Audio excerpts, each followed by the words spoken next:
At least it wasn't on camera. It was on camera. Oh. Not the robbery, but like after the fact. What do you mean? Like my ex literally filmed it after. Oh, he didn't turn the stream off? No. No. You ever seen someone so sociopathic they'd film their own loved ones mid-trauma? Enter Jack Doherty, one of the biggest internet pimps who's notoriously well known for all the wrong reasons. Apparently, has social anxiety, but only when his security guards aren't around. Jack Doherty's at our gas station. Hey, yo, pussy! Yo, you're a fucking pussy, bro. What you gonna do about it, bitch? What you gonna do? What you gonna do? Yeah, you finger the Island Boys, bro. You a bitch. You a bitch, bro. Hop in your whip. You ain't gonna do shit. Kids in the Island Boys fingering them and shit. Gay ass. Gay ass. Get on my block, boy. Get on my block. Yeah. Why you wearing pussy? Yeah, Mr. Let's prank people for content until someone gets punched, suddenly feels unsafe without his personal NPCs flanking him. You spend years farming clout off chaos, then act shocked when the real world doesn't feel like a YouTube set. And what makes it even funnier? His ex Mckinley and streamer Lacey end up exposing the real Jack behind the chaos, but we'll get to that in a while. Now this is the same dude who strolls through malls and public places acting like a cartoon character, messing with random civilians just for clicks. And the only reason he gets away with it is because he's got 2 Rena-tanks following him around to protect his 5'6" self from getting humbled. Without them, he's not a content creator, he's just an awkward dude in public with no one to hide behind. What? Little bro, what you gonna do? What you gonna do, bro? Yeah. Yeah.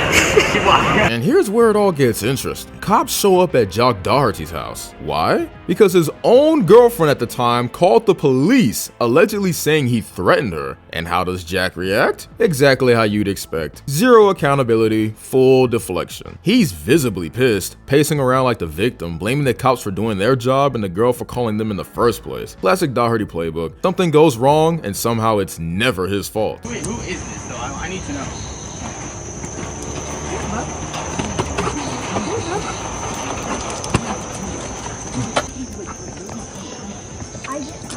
Yes, you wouldn't answer me. You called the cops before you off your boyfriend? Are you kidding me? Like, how the are you doing that? Are you kidding me? Like, what? Like, you called the cops? You can't, like, slow down so I can be with you. You gotta get out of my house. I didn't say you can come in. She's letting us in. She doesn't own this house. I didn't say you can come in my house. Her address is I don't on care. here. She's a resident here. I don't care. You guys aren't allowed in my house. We're not here to have a hard You guys time. aren't allowed in my house. I'm sorry. She lives here. Who gave you? She did. She doesn't own this house. Just because she lives doesn't mean she gave you permission to. Stop acting like this. Bro, you called the cops on me in my own house after I've done everything for you. Because you threatened me back. I didn't threaten you, bro. Mckinley, what the are you doing?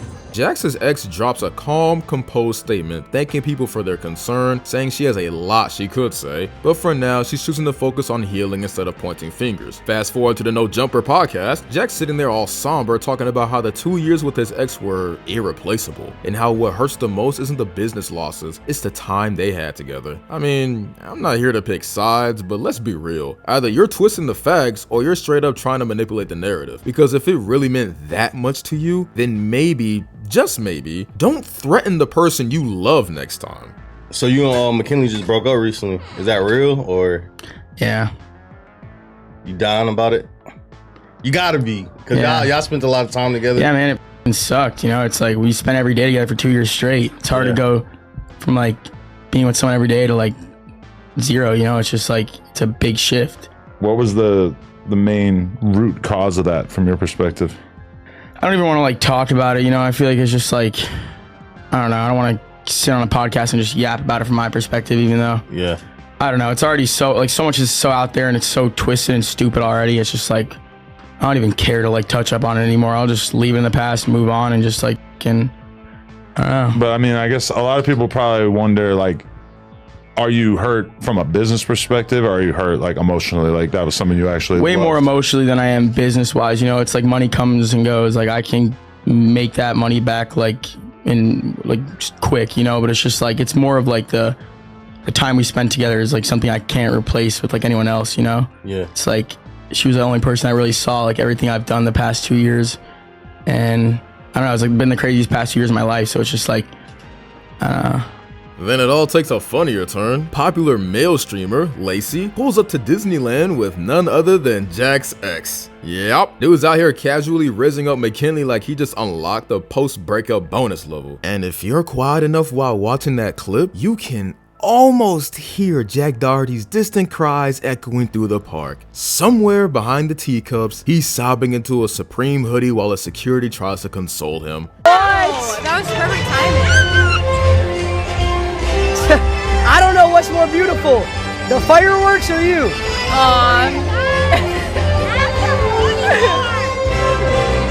That was a good one, right? That was good. That was good. That was good. That was good. All right, I think we missed it. Yeah. Let's walk.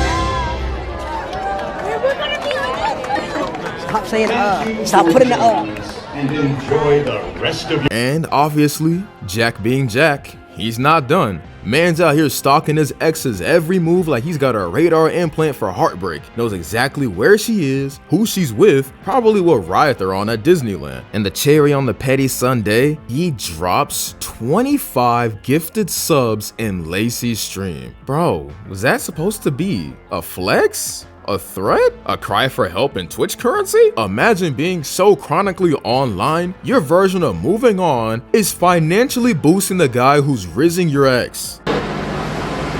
Oh,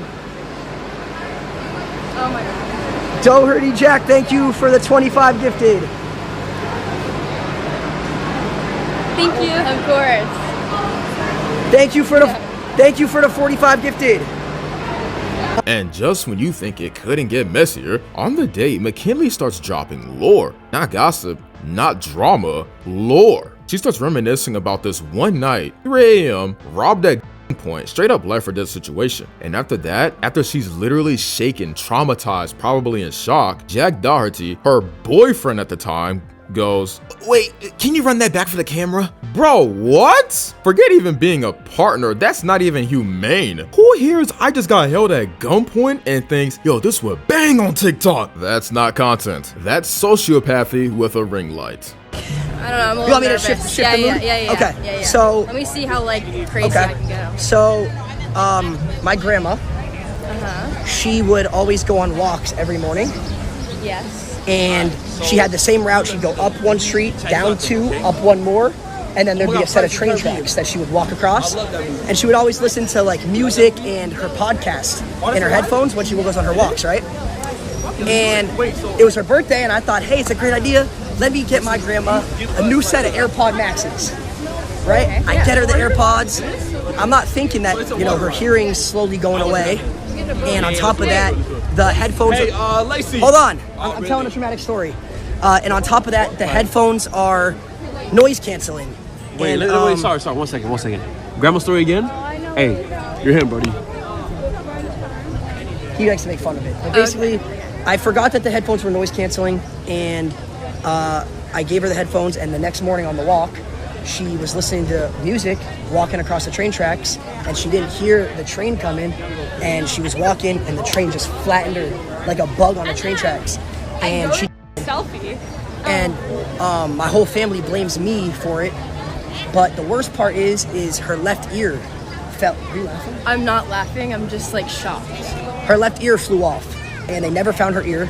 But her arm was on the other side of the train track. So in the casket for her funeral, we had like her body kind of like up a little bit. And I'm so sorry. Yeah. I really am so sorry. yeah, I mean, I can't imagine going through something like it that. happens, right? Yeah, I guess. It happens. Yeah. But That's a real story. yeah, I have another sad story if you want me to tell it too. Okay, yeah. Tell me. Well, I think we should go. I think you should tell me one first. Okay, I don't have any really like I'm that. not allowed, bro. I'm so sorry. Thank you, man. See, that's so sad. Yeah, I feel so bad. really, really bad. It's okay. All right, let me hear your story. Okay.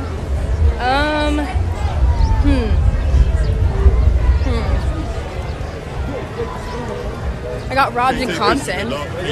I'm not allowed, bro. I'm sorry. I'm an asshole. Am I an asshole? No, we have to do that. You got robbed in Compton? Yes. I got robbed in Compton at 3 in the morning at a takeover. I was in a Sprinter van by myself. And What happened?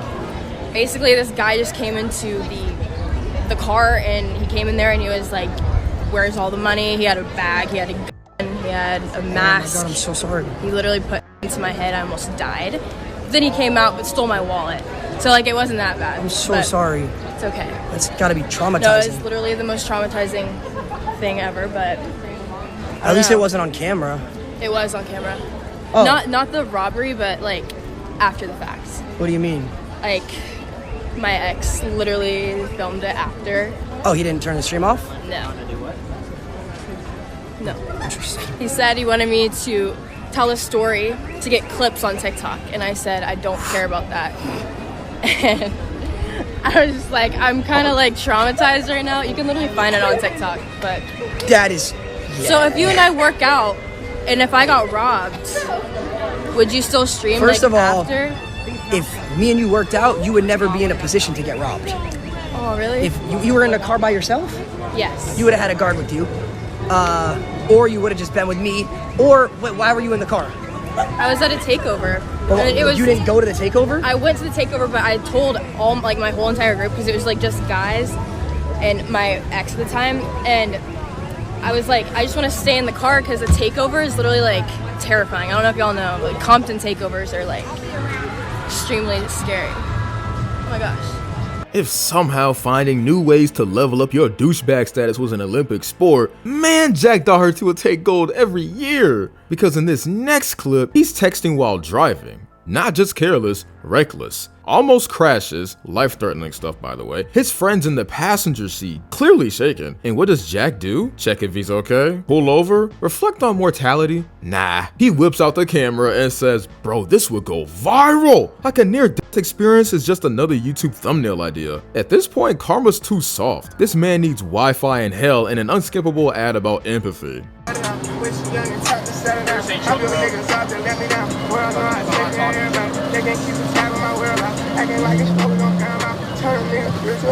Oh!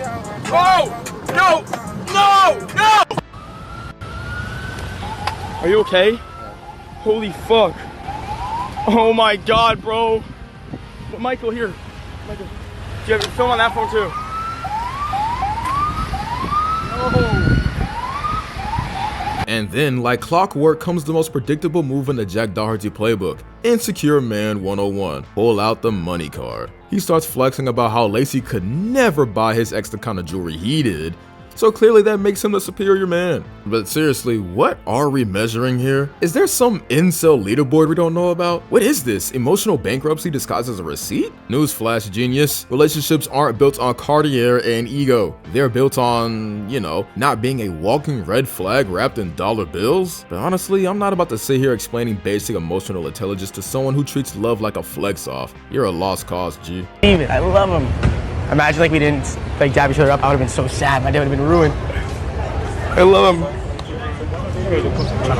Sorry, someone just sent me a clip. Claire just sent me a clip. So if you and I work out, and if I got robbed, would you still stream like after? I took the losses for the robbery. Chill there, pal. It's my money. If you were in a car by yourself, Yes. you would have had a guard with you. So if you and I work out, and if I got robbed, That's what I got sent to me. Like, who cares, bro?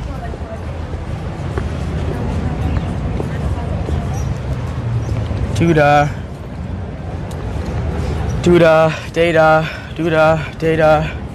They would never be in a position to get robbed because he can never buy a girl that much jewelry to be a walking lick like that. No, I'm kidding, I'm joking. Look at that, what the fuck? That's not legal. Cops. Just kidding. Where do you want to go? Where do you want your necklace? We could go to like Louis or Gucci or something. That's crazy on my TikTok. I posted full thing. Really? Yeah. Smoke, son. And just in case there was any doubt Jack's not over his ex, we get this video of his new girlfriend rocking the exact same hair as Mckinley. Like, not similar, not inspired, copy paste. Dog's really out here putting in hours at the Build My Ex factory. What are we doing here? Are we speed running emotional healing with DLC cosmetics? At this point, it's not even subtle, it's desperate. You can change the face, the name, the location, but the grief still loading in the background. Does she do her hair like that on purpose? No, I'm my own person and I would never copy anyone. I think, are you in front of it? I think you're in front of it, right? Oh, you better move. Yeah. And to wrap it all up, Lacey hits him with the kind of truth bomb Jack's never heard in his life. Says straight up, it's better to have less money and be a decent human being than to have unlimited cash and be Jack Doherty. No flex, no drama, just facts. And honestly, that's a sentiment all of us share with Lacey. Props to him for saying what needed to be said, because someone had to show this delusional man-child that no amount of jewelry, views, or subs can cover up being a garbage person. Jack Doherty calls Lacey broke, says he would never be able to afford what he can. Well, you think I'd give a f? That's the issue with him, is he thinks everything in the world is about money when it's not. I'd rather have less money and be a decent human being than be him and have more money. You think I care what that little squeak says about me? Time to take a look at what the internet had to say about this stunt of this lowlife. Spoiler alert, as always, none of it is good. Notice how he always takes his t-shirts off when his desperation to be relevant takes control of his 12-year-old mind. Anyone who calls their girlfriend bro needs to have the police called on them. Jack Doherty is what you got when you don't tell your kids no. This one, undeniable. Jack isn't a content creator. He's a walking warning label for what happens when no was never part of the vocabulary. Every tantrum, every ego trip, every shirtless outburst is all just one long overdue timeout. Raise your kids or the algorithm will, and then you get this. A man-child with a camera and zero consequences. Jack Doherty's life right now is a full-blown circus, minus the talent, plus way more delusion. From stalking his ex, dodging accountability, farming clout off trauma, and flexing like relationships run on jewelry, the man speedrunning how to be universally disliked. Every clip, every quote, every meltdown just confirms it. Money can't fix being a walking L. Want to talk more? Drop your own roast? Or just watch this saga unravel in real time? Join the Discord.